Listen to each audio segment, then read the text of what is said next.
just 100 yards or so outside York's city walls.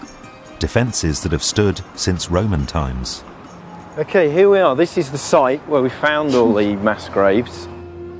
Back in the Middle Ages, there was a church on this site, and Graham expected to find a traditional medieval graveyard.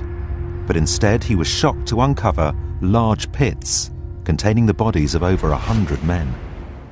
Xanthi and Sue get Professor Caroline Wilkinson up to speed, using computer graphics of the burial site and the two most curious bodies.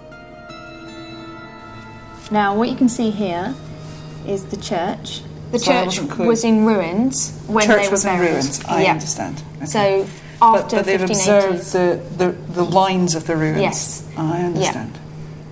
And these are our two individuals.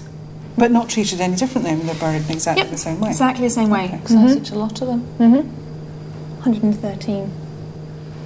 You can say the number really quickly, but then when you actually see it, it looks like an awful lot of people. And somebody's taken care putting them all in like that.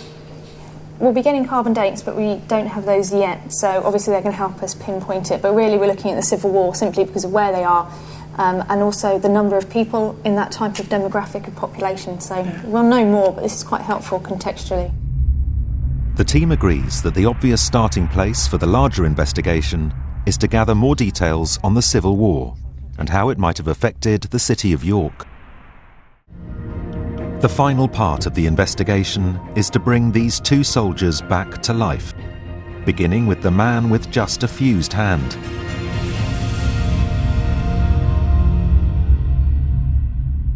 It's a strong face. It's a very strong face. Yeah. It's actually quite a pleasant face.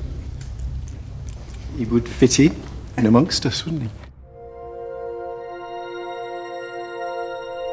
Then there is the more severely affected man.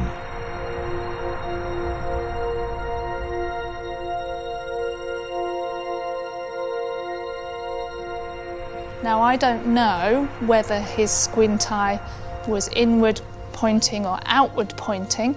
When we looked at the literature, inward pointing seemed to be more common. These guys would have been used to seeing people who'd had much more major battlefield wounds. Sure. And, like your face cut in half by a cavalry sabre, you're losing an eye to a pike.